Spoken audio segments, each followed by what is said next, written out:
Guys, bike check po muna tayo sa aking body Marlin 7 2019 model. So yan po yung aking setup sa ngayon ng aking bike. Yan. So sa cockpit ko ay Spanx spoon yung aking handlebar, 800 mm yung haba niya. Tapos ang rise niya ay 20. So naka short stem ako. Yan. Silver ang nilagay ko para hindi naman masyadong pinares ko lang sa frame. Yan. So yung aking preno ay stock Tektro. Yan. Tapos ang aking shock ay 100 ang travel. Yan, rock shock siya. Yan. Tapos yung aking gulong ay Michelin AM Force, tubeless na rin yan. Pero yung rim niya ay stock ang rim. So tinubless pero stock siya pero pwede siya tubeless. Nilagyan ko lang ng tape na pang tubeless. Tapos bumili ako ng pito. Yan. 29er. Sa huli, ganun din sa huli. Yan, Michelin AM Force. Yan. Tapos ang aking drivetrain ay 1x oval. Ang aking crank ay Racework Halotech na siya. Tapos yung aking chainring oval 34 teeth. Tapos dito XT. Yan, 11 speed. XT na rin yung aking cogs. 11 to 46. Yan. Tapos yun nga lang, hindi pa ako nakabili ng ng seat clamp na hindi quick release. Tektro pa rin ang preno. Ang disc brake ko ay na yan, 160, 180 na Shimano. So ang aking frame ay 17.5. Ayan, 17.5. So kahit naka tubeless, nagdadala ako ng spare na tube. Kasi yung nag-trail kami, yung isang tropa na hiwa yung gulong niya ng Maxxis niya. So buti na lang may dala kaming ganito. Kailangan niya kung nagte-trail ka, may dala kang ganyan. Frame ko ay 17.5. Ang frame niya ay alloy Alpha Silver. Yung preno ko stock. Ang pedal ko ay yan, silvering na yan. Silvering. Ganda yung ikot niya, no? Grabe. Tapos syempre dahil nagte-trail tayo ay naka-dropper post. Yun. Yan. Travel niya ay 125. Ang travel niya. Ang brand name Exa ang brand name ng aking dropper post. Yun.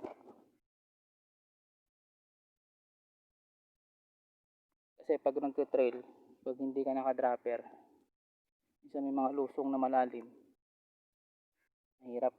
Kaya nag-ipon tayo para makabili ng dropper post. Tapos yung aking handle grip ay sponge. Yan ang aking setup. Pala ako ditong cut eye, ang aking wireless na speedometer. Yung hub ko ay Sagmit 2020 model. Yan, galing Pinas yan. Sagmit 2020 model. So kaya yan ang binili ko kasi pwede daw yan trail and downhill, pwede na raw yan. Tsaka meron siya converter ng true axle. Siyempre naglagay tayo ng chain guard para sa pag pumapalo to. para hindi magasgas yung ating ano. Kaya ito, balot ito ng ano, ng tawag nito, bathroom tape. Kasi nga pag nagtitrail kami, dadayo kami sa ibang lugar, yung bisikleta kinakarga sa pick up, mapunta kami ng Riyadh, Alhasa, Jubail. So kinakarga yung bike, so tendency na pag dumuwag yung tali, magkakakaskasan. Kaya puro ano yan, bathroom tape. Ito nga, natanggal na yung kabila kasi nung nag Riyadh kami, natamaan ito. Pati yung bathroom tape nakaskas din, kaya bumili ako ng clear ng 3M, wala nang stock. Ito yung nabili ko, nilagyan ko pa rin kasi pag na dumadayo nga may mga trail, pagka sa takbuhan tinatamaan din to ng mga bato maliliit, so nagkakapoknat, pintura natatamaan. So yan yung aking Marlin 7 2019 model. Yan o, tingnan nyo yung aking setup. So nagbabalak ako makapaipon, palitan ko to ng ano, work mga 120 travel. So, sa ngayon tiyaga muna tayo dahil wala pang budget. Yan o,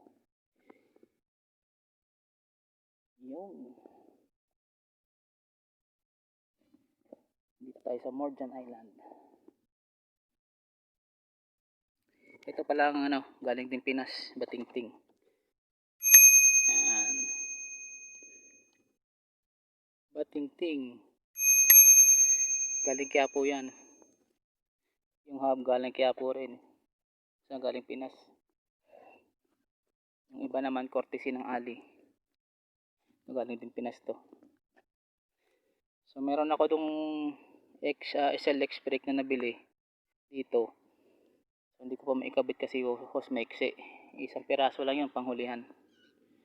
So pagtagaan ko muna ikabit yun, yung panghuli, tapos saka ko nalang bilhan sa pauna. Unti-unti lang.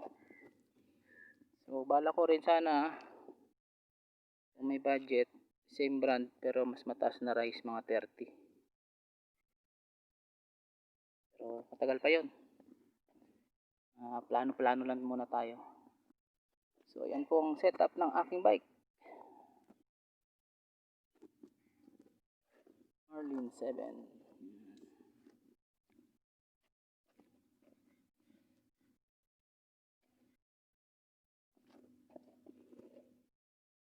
Malayo-layo na rin ang napuntahan nito. Nakadalawang bike na yan sa Riyadh.